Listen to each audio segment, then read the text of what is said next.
In today's video, we are going to talk about preparing for your husband through fasting and praying, my experience. If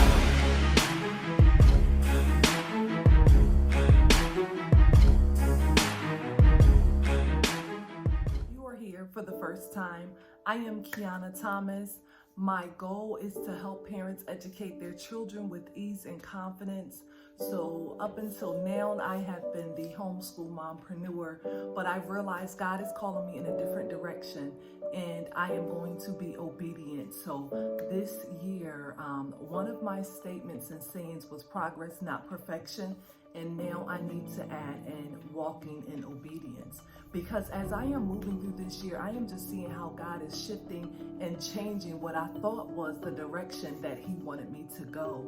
But every day He is bringing something new to me in the service or business of servicing women. So with that being said, it was really heavy on my heart to share my journey with preparing myself for my husband. So that's why I'm here today. We're just going to have a candid conversation, and I am just going to give you some guidelines. If you are in that space and you are ready for a husband and you feel like, what is going on? He is not coming. I don't know what else to do. Then this video is going to help you. Before we get started though, go ahead and go ahead and subscribe so you can get more great content like this. All right, so let's jump right into it. Guys, if you are sexually active, I'm just gonna get right into it. So if you have your kids watching, then this may be a time to tell them to go into the other room because I'm going to be all up in your business for the next 10 minutes or so. All right, so let's just jump right into it, and I'm just going to share my journey. I'm just going to be very open and honest and candid with you out of love in helping you prepare. If you say you are ready for marriage, these are the steps that you need to take. The first thing that you are going to need to do if you are sexually active, you're going to have to abstain. You are going to have to cut all ties in sexual relationships with all men. So there's two realms, and maybe more, but two realms that I am familiar with. You have your physical and your spiritual realm. And everything that happens in the physical realm is tied or bond in the spiritual realm. So what that means is if you have been having sexual relations with multiple partners, all of those partners are still connected to you. And so if you are looking for a man of God, you are going to need to break those spiritual bonds and those connections with those individuals that you've had prior to your husband to be. So what that means, and this is what I had to do because I am not immune to this either. However, I will say in a quick story, I had the goal and I knew that God had me for one person, but someone at a very early age, I was 16 when I shared that with two individuals. We were having a private conversation and can't recall what the conversation was about, but I recall saying, yeah, that's not for me or whatever. I am saving myself for marriage. I only want one husband. And this individual told me I was dreaming. I was living in a fantasy land and it was not gonna happen. Now, if that was just some random person out on the street, that would have been perfectly fine because I'm like, oh, they don't know me, so how could they say that, blah, blah, blah. But this individual that said that was someone close to me, someone that, you know, you would think, in my opinion, have my best interest at heart. And maybe they did, maybe they do. But in that situation, that damaged me, that hurt me, and it hurt my perception of what I knew I was called to do. So you have people who, and this is why it's so important with who you share your goals and your dreams with, because you have people who have influence over you and who can manipulate or who can discourage you from doing what you know the Lord has shown you and told you to do. So with that being said, you have to be really careful and mindful of who you share what God has told you to do. If you are not strong in the Word of God, if you are not steadfast and you are unmoving, if you are not like, if you don't have that personality and that perception and that mindset, then be very careful. And even if you do, you still have to be protected and protect yourself and make sure that you're not being led astray by those who supposedly have your best interest at heart. So that was kind of my journey. And with that being said, I still only had a few partners. However, I knew, and actually one of those partners I wound up having a child with. And so I knew that there was so much going on spiritually and emotionally with the connections of those sexual partners I had prior to finding my husband, that I knew, God he was just pulling on me, and I knew exactly what I needed to do. So I'm going to share that with you today. So the first thing, and I can't tell you why, all I could tell you is that I was obedient. So I know these are not the only scriptures. I'm just giving you my experience and my journey. So the first thing was, I was called to read the book of Job. Again, I don't know why. I cannot tell you why. And in that process, I was also called to shave my head. Again, I cannot tell you why. I think it was almost like a rebirth. Now that I go back and think about that experience, it was like a rebirth. Now, am I telling you to do that? No, I am not. I'm not telling you to shave your head, but I will say it may be good for you to go ahead and read the book of Job. It may speak to you. There's also other verses in the Bible, Proverbs 31. Everyone knows the Proverbs 31 woman in that scripture, so that may speak to you. And then there's other scriptures in the Bible as well. But again, my assignment was to read the book of Job. My next assignment was to tell God exactly what I wanted in a man. Be very specific, and I was. I think I listed 5 or 6 things. I can't recall. I was very specific in the type of man that I wanted. And then my next assignment was to fast and to pray. So the fasting part came from abstaining from sex, and then also fasting from food and television and things that discouraged me, things that influenced me, things that was not in line with where I was trying to. My job this year is to be obedient. And so the direction God is pulling me into is servicing women, bringing them to God, and also just sharing my journey on the things that I'm doing with my family as a God-centered wife and mother, and then in a God-centered business. So with that being said, I read books on preparing myself for marriage. There was some healing that needed to take place because of the emotional ties that I had with the sexual partners prior to my husband. So I needed to heal that. But the hurt and the pain and the turmoil that I was going through, I was in a spiritual battle, and I hadn't realized that. So fasting and praying, it was like the layers being peeled back. And you guys will hear me say this time and time again throughout my talks and my experiences, because that's exactly what it is. As I look back on these experiences, I just see God pulling these layers back and bringing out this beautiful being, which of course I still have work to do. It is not over, but I could just see how each step, these layers are being pulled back, and how he's just moving me in this direction that has been absolutely amazing. So with that being said, I fasted, I prayed. Before praying though, God had me write specifically what it was that I wanted in a husband specifically. And so when I was praying and asking for my husband, I made sure I had that list in front of me, and I prayed what I put on that list for the type of man that I wanted God to bring to me. So in between the fasting and praying, and why this is so important is, again, you have to break those soul ties and those spiritual ties that you were connected to with all of those sexual partners that you had prior to your husband. The other part is you have to prepare yourself. There is a job in being a wife and a mother, and it is not easy. And we could say the same. We're not men, so men could probably say the same. So they have responsibilities as well that may not be easy.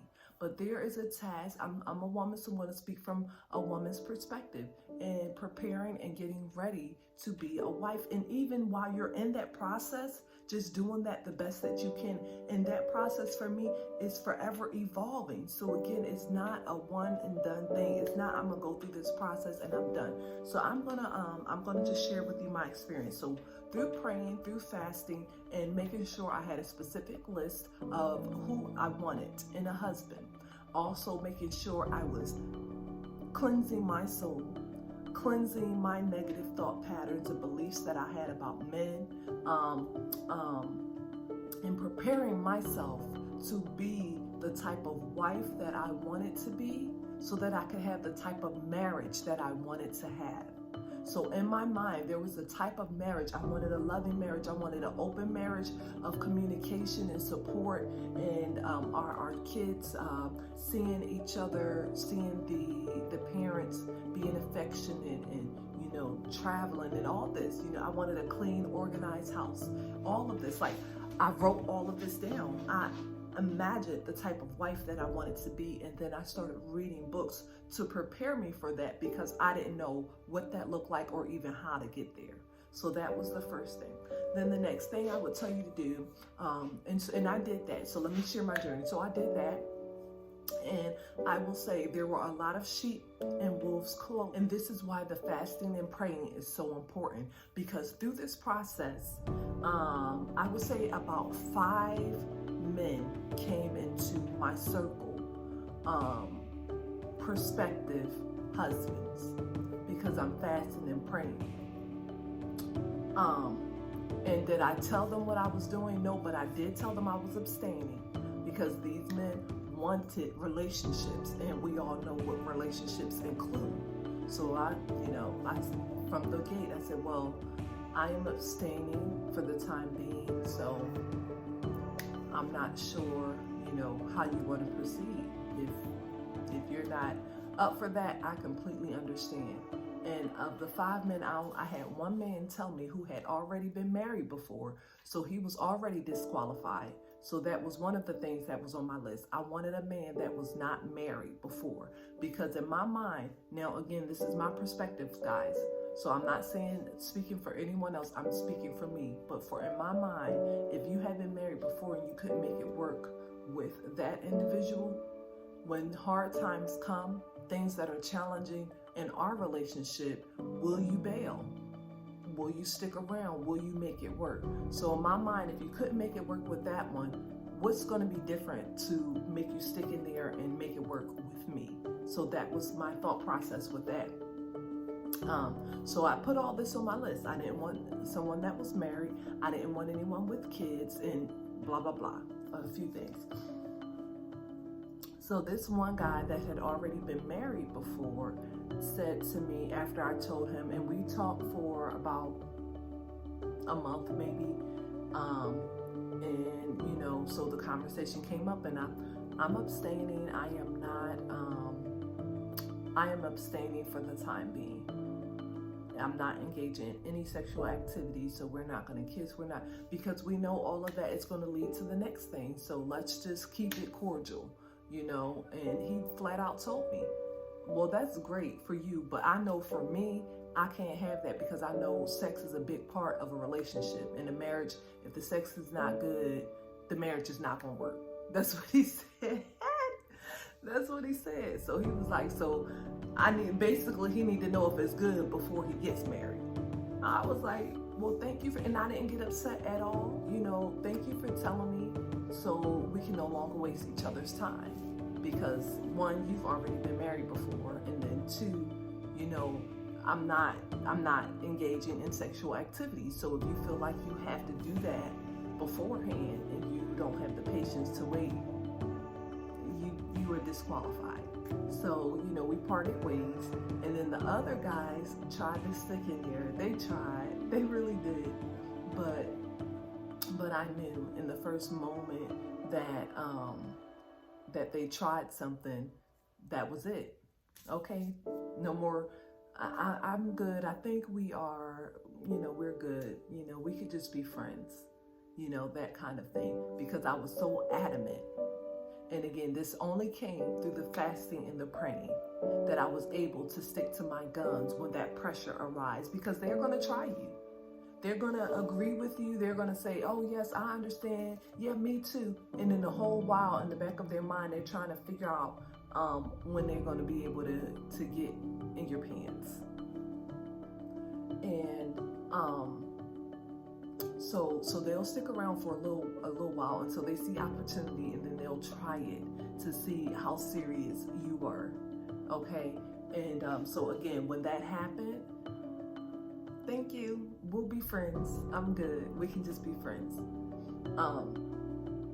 But for my now husband, he was not in the 5 guys that came. You know, there was 5 that came in the circle before he came in. So these were wolves in sheep's clothing, and each of them were speaking, oh yeah, I'm ready to get married. Each of them. I didn't say this. Like, I didn't come out and say this. Each of them, I'm looking for a wife, and yeah, you seem like wifey material, and blah, blah, blah, blah. And I was like, okay, you know, okay. And of course, that type of conversation didn't happen right away, but still, it came up. And so, you know, I'm hanging around. I'm like, okay, well, maybe, you know, if they're talking about they're wanting to get married, this is not something that I brought up. And this is something they're saying. Maybe they're a prospect. So again, I just watched, I waited, I prayed, I fasted. And eventually they showed their true colors. So I knew they were not for me. But I'm going to tell you, because I was in that spiritual realm of fasting and praying and preparing myself, when I met my husband, I knew he was my husband. The reason I knew, now this was my experience, when he touched me, because when we were out and he kind of came up behind me and he touched me. When he touched me, electricity went through my body. Like, it was like, and I looked and I said, hi. You know, I was like, oh, hi. You know, because I'm like, what just happened? So I knew, and we had several conversations, and the more, although I knew, you still have to test and see if this is true. And so, you know, again, came up through our conversations that I was abstaining, and not once did he try. And he just stuck in there, and we just kept talking, and, you know, eventually it led to the proposal. And I was like, and then I wound up telling him, I knew when we met that you were my husband. Like, I knew. And he said he didn't know until, I think, a year later, because again, I told him that. I told him I was abstaining, but I guess in his mind, he was going to wait and see if what I was saying was true. He said the reason why, one of the reasons he married me is because I made him wait. Because I made him wait. So I said all that to say, if you are in the season where you are like, I want to be married, I am ready for my husband, there's some work that you are going to have to do before that happens. Because you want that marriage to be blessed by God. You don't want to go into that marriage with baggage and things that are holding you back. So you are going to have to do some internal work. You are going to have to cleanse your body. You are going to have to cleanse your mind. And you are going to have to break those spiritual chains of those relationships and men that came before your soon-to-be husband. Guys, I hope and pray that this was helpful and blessed you. I hope and pray that you receive some revelation from my experience and my talk here today. That is all that I have. I thank you so much for spending this time with me, for hanging in there with me. Please don't forget to like, comment, and subscribe. And I'll talk to you soon. Peace and blessings.